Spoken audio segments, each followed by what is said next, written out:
CeeDee Lamb is proof that the Dallas Cowboys running offense is utterly broken, and we're going to get into that tonight. I'll skip the intro. We'll get right into it. You might be thinking, okay, Mo, sure, they're handing the ball off to CeeDee here and there, but how is he any indication as to how broken the running game is if he's a wide receiver? Well, I'll tell you exactly why, and this was all inspired by a tweet that I came across earlier today that basically provided a stat that I thought was mind-blowing. And it was through @6blackhawks, by the way, who tweeted out, through 4 weeks, CeeDee Lamb still has the longest rush by a Cowboy player this year with 12 yards. I thought that was an insane number, and I thought that makes CeeDee the perfect example as to why this running game is so broken.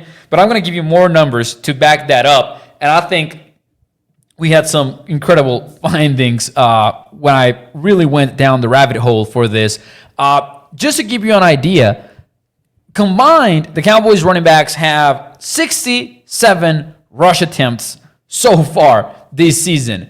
CeeDee has 6, by the way, and he leads the way in the longest rush, which is 12 yards. Now, if CeeDee had broken one to the house and we're talking about an 80-yard rush touchdown or something like that, I wouldn't mind him having the longest rush out of the Cowboys offense. But the fact that it's only a 12-yard gain and none of your running backs has crossed that mark is absolutely ridiculous.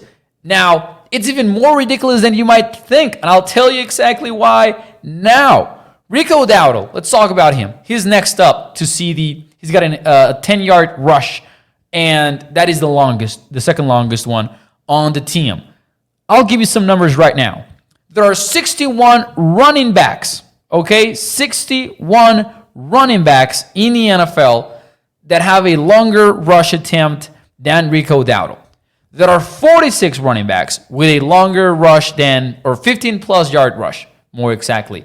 31 running backs with a 20-plus yard rush. 18 running backs with a 30-plus rush.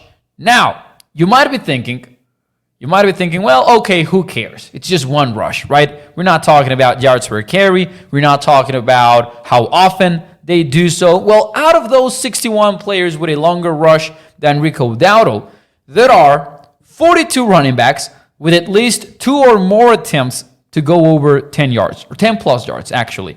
24 running backs with at least 5 of those rushes, let's call them explosive rushes, and 5 with double-digit such rushes. In other words, there are teams out there, and these are running backs from all sorts of teams, right? They're not just from a handful of elite offenses.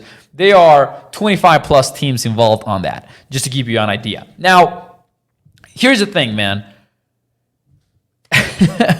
You got to find a way to manufacture these big rushes, right? This is not only a running back talent issue. This is an issue of what you're doing schematically. It just has to be better. The Cowboys have the least explosive rushes in the entire NFL through 4 weeks. Shout out to Marcus Mosher for that stat. They have 4 of them, and there's just no excuse for it. Even with a offensive line that is somewhat questionable with 2 rookies in it and Terrence Steele at right tackle, you just got to help these guys out. We've been talking about this for a good while this season. The Cowboys need to spice it up. It cannot be all the same because it feels like every time that they're running the rock is mostly inside zone. Every once and then they'll add some duo. They'll do some outside zone stuff. And once per game, they'll run a pin and pull concept to try to get those pulling linemen and those crashing wide receivers or tight ends that get involved in blocking the defensive linemen. Every once in a while, they do some of that. But you look at the Lions play on Monday Night Football last night versus the Seattle Seahawks, and they're doing all sorts of stuff. It looks like the linemen are having fun. The running backs are finding these creases that are so easy to read and blast through. And the Cowboys, man, to them, everything is difficult. I'm going to give you some numbers because I thought there's a misleading stat going around, which is the fact that the Cowboys are 13th in EPA per play. Oh boy, that sounds awesome, doesn't it? Top 13 offense, rushing the ball. Hey man, I'll take it. But a deeper look into it really reveals a little bit more. Just to give you an idea, the Cowboys are 24th in success rate. They are 30th in yards per attempt. So how are they top 13 in EPA per play?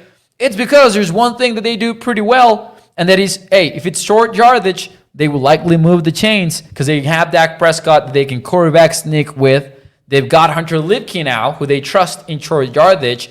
And I guess Zeke has also been involved in moving those chains in 3rd and 1, 4th and 1, that kind of stuff. But if you remove the late downs, if you remove 3rd and 4th down, and you only look at 1st and 2nd, they are 24th in the league, unsurprisingly. If you look only at the money downs, they are 5th best in the NFL. So there's some good, I guess, when it comes to the Cowboys' running offense. But the fact that in today's game, a lot of people like to talk about running backs don't matter, or the passing offense is much more efficient than the rushing offense. All of that can be true, and I believe it personally to be true. But I'll tell you what, in the NFL, in today's game where defenses are playing a lot of too high shells and they're trying to limit what you do vertically, you better be able to manufacture some stuff in the running game. You better be able to get those home runs, to hit those doubles, to hit those triples. It cannot be single after single after single, because you cannot have a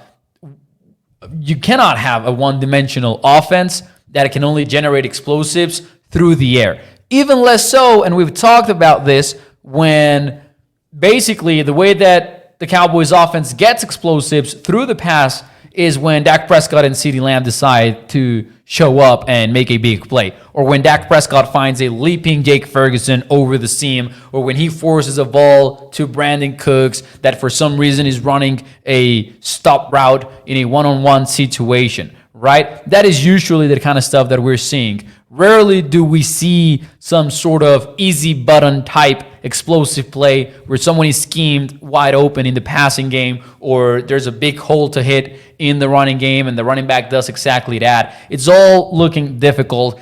And I think the fact that none of your running backs can get explosive rushes, and the fact that CeeDee Lamb leads the way with 12 yards in a longer rush, man, that just speaks volumes about your offense. And let me tell you something else. I like the idea of getting CeeDee the ball, right? We praise the 49ers for doing that with Deebo Samuel. I like it as well because it presents a problem to the defense. It presents some stress for the defense. Do I match him with a cornerback and pull a cornerback into the box? And what if does he have to make any tackle in the box? Or do I match him with a linebacker, but then if CeeDee runs a route, what are we going to do? I like that. What I don't like is that we're now up to 6 rush attempts for CeeDee, and he had several on Thursday night versus the Giants, and it seems like it's the one solution that Mike McCarthy has come up for to fix the running offense. There's got to be more. Cowboys need more if they're going to stand a chance the rest of the way, especially against tough teams like the Steelers, the Lions, the Niners up next, in which they might be the underdogs for each of those games going into them. So we'll see, man. But right now, the offense has to be better. Thank you. Hope that you enjoyed the show, and I'll see you again very soon. Bye-bye.